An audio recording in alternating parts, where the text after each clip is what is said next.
Bonjour tout le monde, ici c'est Justin et bienvenue à Ouagadougou. Je profite de ma visite à Ouagadougou au Burkina Faso pour vous faire une petite vidéo. Et dans cette vidéo, je vais traiter d'un sujet très important.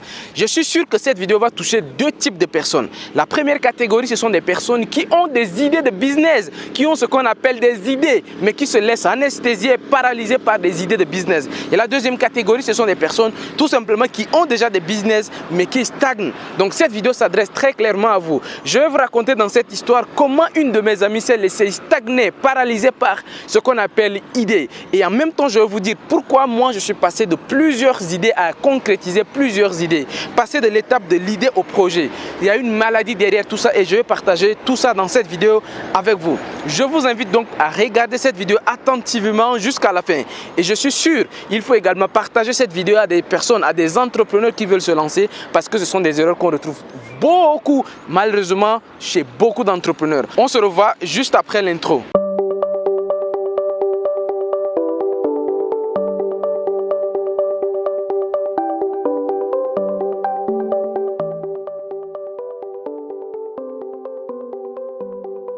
Si vous venez de me découvrir au travers de cette vidéo, je me présente rapidement. Mon nom c'est Justin, je suis entrepreneur et propriétaire de plusieurs business qui se trouvent dans plusieurs pays en Afrique et le but de la chaîne Vivre et Réussir en Afrique, c'est de contribuer au développement de l'Afrique au travers des business et des investissements.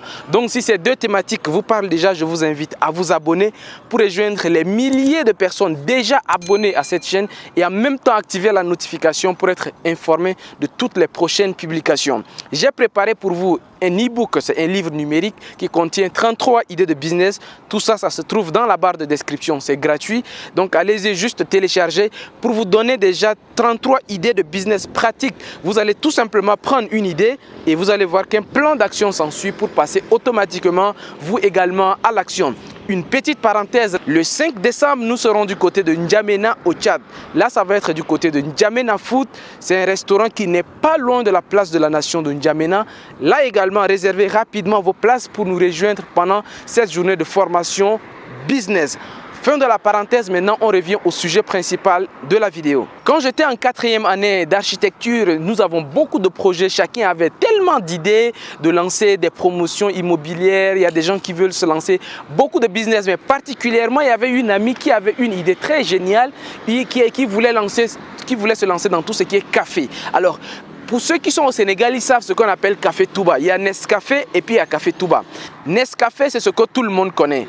Bien étiqueté, en tout cas, c'est Nescafé, tout le monde connaît Nescafé. Mais Café Touba au Sénégal, en fait, c'est un peu traditionnel. C'est le café local, on peut le dire. C'est le café local, mais vraiment fait de façon artisanale. On vend par cuillère, on vend par... voilà, les mesures qu'on peut vendre par cuillère, par gobelet, ainsi de suite. Donc cette amie avait une idée de faire quelque chose vraiment qui va révolutionner le café, la consommation du café Touba au Sénégal.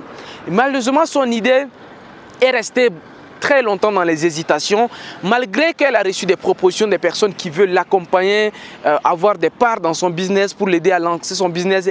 Elle ne voulait pas, elle dit que non, c'est mon idée, elle est géniale, je dois franchement moi-même réaliser. Après, par la suite, quand même, on lui a convaincu qu'il faut trouver des investisseurs. Là également, c'était tout un tas de problèmes parce que la plupart des conditions qui lui ont été proposées ne la convenaient pas, mais elle cherchait tout le temps à avoir elle-même vraiment des moyens à se lancer. Malheureusement, je peux vous dire que 5 ans après, ça fait déjà 5 ans, ce que je suis en train de vous dire, ça fait déjà 5 ans. 5 ans après, c'est toujours resté dans les idées. Et elle me dit que Justin, tu sais, le projet que je t'en parlais, lorsque nous étions en 4e année, tu sais, il y a des gens qui viennent de lancer ça l'année dernière. Je lui ai dit que effectivement, les gens ne vont pas t'attendre. Les gens ne vont pas t'attendre pour que tu viennes réaliser ton idée. Et moi, le problème avec elle, c'est que elle avait tellement de l'amour, elle était tellement amoureuse de son idée. Pour elle, c'était... Franchement, c'était l'idée du siècle. Elle s'accrochait à tout prix à l'idée. Elle pensait que c'était à elle seule. Malheureusement, comme vous avez compris dans l'histoire que je vous ai racontée, d'autres personnes ont lancé son idée. Et là, elle me dit que non, les gens ont lancé mon idée, je vais porter plainte, je veux faire ceci, je veux faire cela. Ce n'est pas la peine. Et aujourd'hui, j'aimerais m'adresser à deux types de personnes. Comme je vous ai dit, des personnes qui sont amoureuses de leur idée. Des personnes qui veulent se lancer en entrepreneuriat se disent très souvent que leur idée est l'idée du siècle. Malheureusement, ça ne marche pas du tout comme ça. Parce que Ce que vous devez comprendre, l'idée ne vient pas à vous seul, l'idée arrive à plusieurs personnes à la fois. Maintenant, les personnes qui sont courageuses, des personnes qui vont se lancer, c'est seulement ces personnes qui auront le mérite d'avoir la paternité du projet. Donc, quand vous avez seulement la paternité de votre idée, ce n'est pas encore quelque chose de très bien.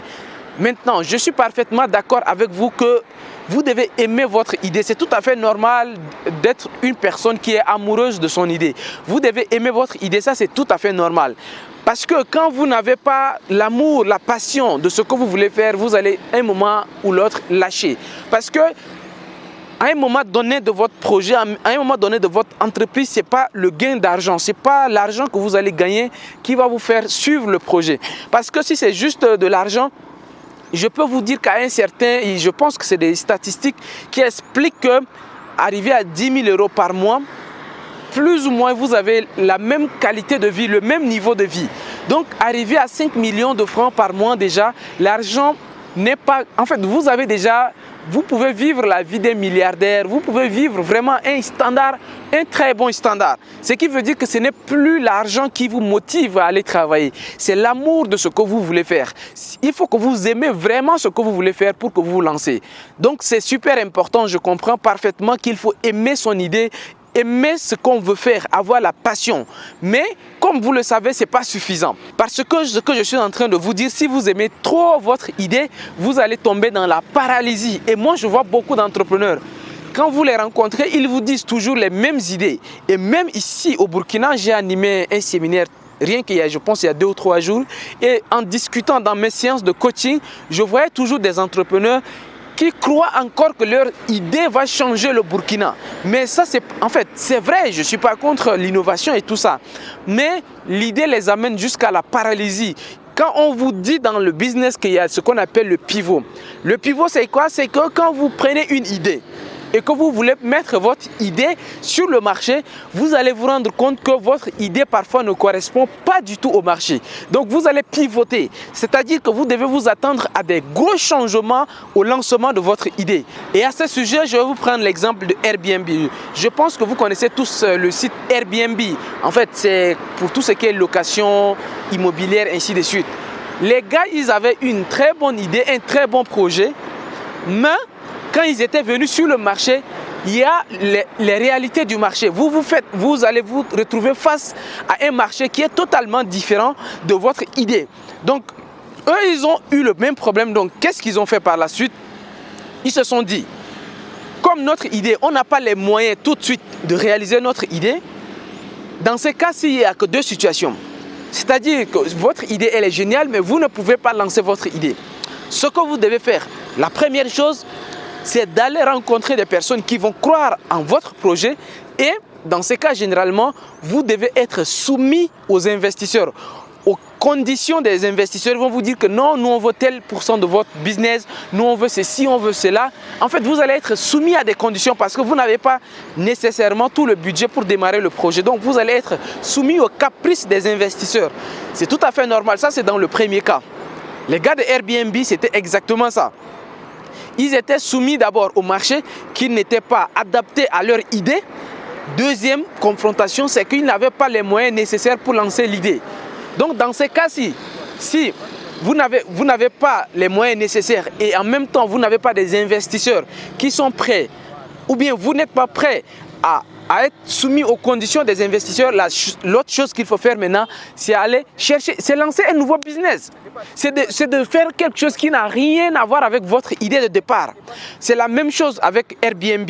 Ce qu'ils ont fait, c'est qu'ils se sont lancés à vendre maintenant des céréales. L'histoire que je suis en train de vous raconter, c'est en 2008 pendant la campagne de Barack Obama et John McCain, pour ceux qui se rappellent. Donc, les gars, ils se sont reconvertis en vendeurs de céréales pour avoir ne serait-ce qu'un peu d'argent avant de revenir sur leur idée de départ. Donc, c'est ce que moi, je vais transmettre dans cette vidéo. C'est que même si vous avez une idée, votre idée, elle est géniale, c'est très bien. Votre idée va révolutionner le monde, c'est très bien. Mais vous n'allez pas rester éternellement comme ça avec votre idée, ça ne va pas marcher. Ce que vous devez faire, c'est de faire exactement comme ce que les gars de Airbnb ont fait. Vous avez une idée, vous n'avez pas de moyens financiers pour vous lancer tout de suite. Ce que je vous recommande, c'est de laisser l'idée. Votre idée là, c'est bon, mais laissez votre idée et allez-y chercher une autre business. Lancez un autre business en attendant que vous ayez peut-être plus de maturité dans votre business. Vous ayez peut-être même plus d'argent dans votre business. C'est seulement en ces moments que vous pouvez avoir maintenant l'expérience et l'argent peut-être nécessaire pour revenir à votre projet. Voilà le message de cette vidéo, parce que en conclusion de cette vidéo, je vais vous dire quoi. Mon ami qui était resté et jusqu'à là son idée, elle n'a même pas lancé son business. Moi à l'époque financièrement, elle et moi, il n'y avait pas une très grosse différence. La différence était juste au niveau des idées. Elle avait ses idées, moi j'avais mes idées. Et moi c'était quoi? C'était de lancer un magazine à l'époque. Mais j'avais accepté à l'époque de partager avec des investisseurs les parts de ma société. Et un an juste après, j'avais lancé le magazine BTP on avait lancé avec un capital de 10 millions au départ.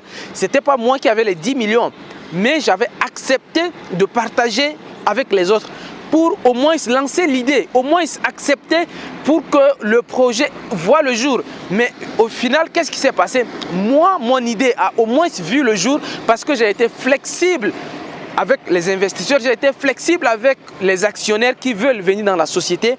Mais elle ne voulait pas d'actionnaires, elle disait que non, elle voulait juste lancer elle-même et le moment viendra où elle aura un peu d'argent, ainsi de suite. Elle a traîné, elle s'est vue voler le projet par d'autres. Donc moi, mon conseil pour vous, si vous avez, vous, des idées, trouvez le moyen rapidement de passer à l'action. Même si, moi, c'est ce que je recommande, de passer par la version légère. La version légère, c'est quoi? C'est que si vous avez une société et que vous voulez lancer un gros business, voyez, est-ce que vous allez commencer avec la consultance, c'est-à-dire que ça vous prend le minimum de temps possible pour lancer le business, un business qui va peut-être juste vous demander votre temps et votre intelligence, et par la suite seulement, vous allez avoir un peu d'argent pour prendre un local et faire un modèle beaucoup plus lourd.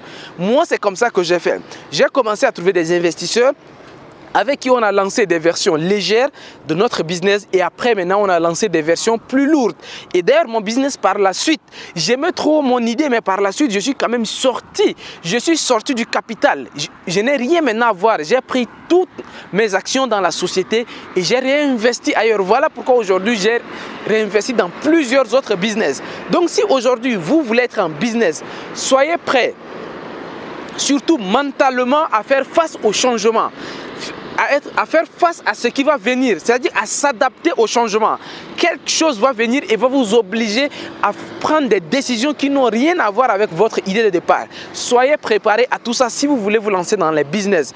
Beaucoup d'entrepreneurs que j'ai rencontrés, un peu partout où je suis passé, c'est ça le problème qu'ils ont. Ils sont amoureux de leur idée, ils ne veulent pas que l'idée, une autre personne entre dans le capital du projet et ils disent que non, quand j'aurai l'argent, et ils prennent pendant tout ce temps à ne rien faire, à travailler sur l'idée, à mûrir l'idée, c'est bien, mais quand l'idée arrive à maturité, qu'est-ce qu'on en fait? Vous allez rester comme ça et mourir avec votre idée. Donc voici les 3 solutions que je vous propose. Si vous aimez trop votre idée, que vous voulez absolument réaliser votre idée, la première des choses, soyez flexible face aux investisseurs, face aux actionnaires qui veulent entrer dans votre projet. Deuxième des choses, mettez votre idée sur le côté. Allez-y lancer de nouveaux business qui vont sembler beaucoup plus faciles. Des modèles qui vont vous faire entrer rapidement d'argent pour venir réinvestir. Ou bien la dernière méthode, c'est prendre la version légère de votre idée. La version vraiment légère de votre business. À passer à l'action et après maintenant vous allez vous développer au fur et à mesure. Voilà les amis, nous arrivons au terme de cette vidéo. Je vous laisse me dire, vous dans la barre de commentaires, qu'est-ce que vous en pensez? Quant à moi, je vous invite à faire 3 choses. La première des choses, partagez déjà cette vidéo dans le maximum de groupes. Partagez cette vidéo avec des entrepreneurs qui ont des idées et qui sont encore bloqués mentalement par leurs idées. Et la deuxième chose, je vous invite déjà à me laisser votre avis dans la barre de commentaires. Finalement, en troisième chose, je vous invite à liker cette vidéo pour nous encourager, mon équipe, à continuer comme ça, à publier des vidéos, à voyager de pays en pays pour vous partager d'expérience en expérience. Quant à moi, je vous dis à très bientôt sur la chaîne Vivre et réussir en Afrique. Ciao, ciao, au revoir.